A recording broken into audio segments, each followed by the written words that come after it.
राधे राधे दोस्तों, आप सबका हमारे चैनल में स्वागत है। गणगौर की पौराणिक व्रत कथा। एक बार भगवान शंकर तथा पार्वती जी नारद जी के साथ भ्रमण को निकले। चलते चलते वे चैत्र शुक्ल तृतीया के दिन एक गांव में पहुंच गए। उनके आगमन का समाचार सुनकर गांव की श्रेष्ठ कुलीन स्त्रियां उनके स्वागत के लिए स्वादिष्ट भोजन बनाने लगीं। भोजन बनाते बनाते उन्हें काफ़ी विलंब हो गया, किंतु साधारण कुल की स्त्रियां श्रेष्ठ कुल की स्त्रियों से पहले ही थालियों में हल्दी तथा अक्षत लेकर पूजन हेतु पहुंच गईं। पार्वती जी ने उनके पूजा भाव को स्वीकार करके सारा सुहाग रस उन पर छिड़क दिया।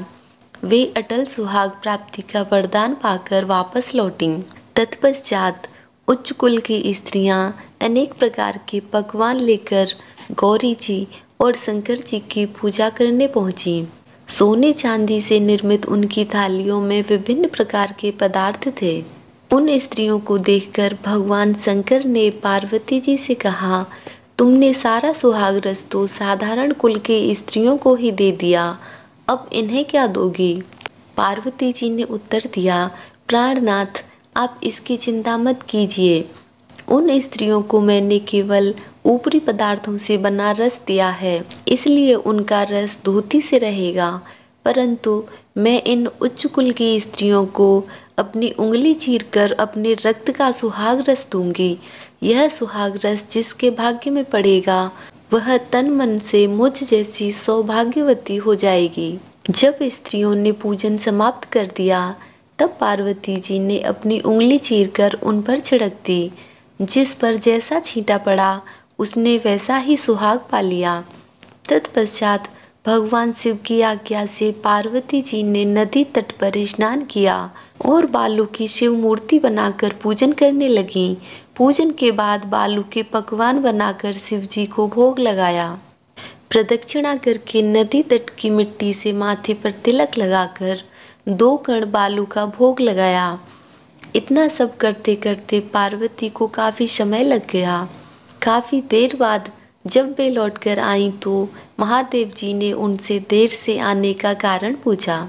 उत्तर में पार्वती जी ने झूठ ही कह दिया कि वहाँ मेरे भाई भावज आदि मायके वाले मिल गए थे, उन्हीं से बातें करने में देर हो गई।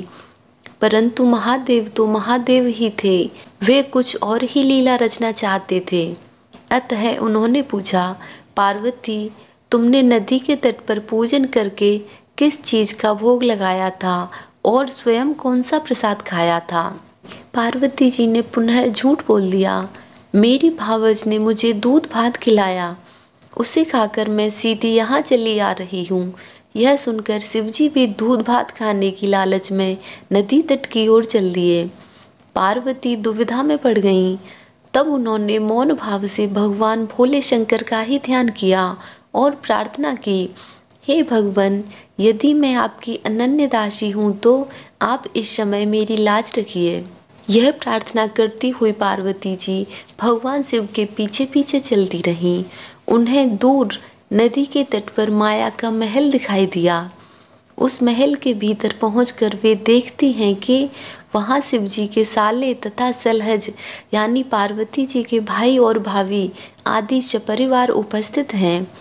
उन्होंने गौरी तथा शंकर का भाव भीना स्वागत किया। शिव और पार्वती 2 दिनों तक वहाँ रहे। तीसरे दिन पार्वती जी ने शिव जी से चलने के लिए कहा, पर शिव जी तैयार न हुए, वे अभी और रुकना चाहते थे। तब पार्वती जी रूठकर अकेली ही चल दी। ऐसी हालत में भगवान शिव जी को पार्वती के साथ चलना पड़ा। नारद जी भी साथ साथ चल दिए। चलते चलते वे बहुत दूर निकल आए। उस समय भगवान सूर्य अपने धाम यानी पश्चिम की ओर पधार रहे थे। अचानक भगवान शंकर पार्वती जी से बोले, मैं तुम्हारे मायके में अपनी माला भूल आया हूँ। ठीक है, मैं ले आती हूँ, पार्वती जी ने कहा और जाने को तत्पर हो गईं। परंतु भगवान ने उन्हें जाने की आज्ञा न दी और इस कार्य के लिए ब्रह्मपुत्र नारद जी को भेज दिया। परंतु वहां पहुंचने पर नारद जी को कोई महल नजर नहीं आया। वहां तो दूर दूर तक जंगल ही जंगल था, जिसमें हिंसक पशु विचर रहे थे। नारद जी वहां भटकने लगे और सोचने लगे कि कहीं वे किसी गलत स्थान पर तो नहीं आ गए। मगर सहसा ही बिजली चमकी और नारद जी को शिव जी की माला एक पेड़ पर टंगी हुई दिखाई दी। नारद जी ने माला उतार ली और शिव जी के पास पहुंचकर वहां का हाल बताया।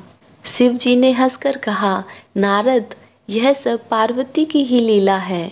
इस पर पार्वती बोली, प्रभु, मैं किस योग्य हूँ?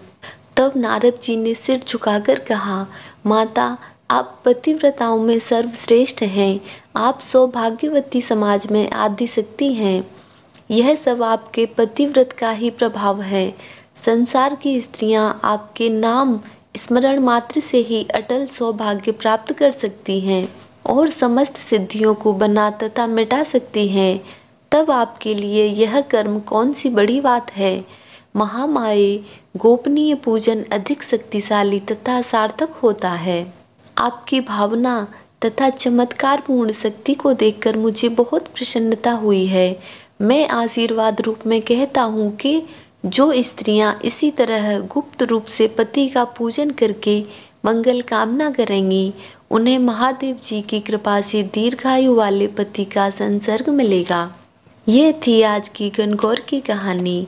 आज की वीडियो में इतना ही। आपको हमारी वीडियो कैसी लगी कमेंट बॉक्स में कमेंट करके ज़रूर बताएं। अगर आपको वीडियो पसंद आई तो इसे शेयर ज़रूर करें और ऐसी ही अन्य वीडियो देखने के लिए आप हमारे चैनल धार्मिक वेद से जुड़े रहें। मिलते हैं अगली वीडियो में। राधे राधे।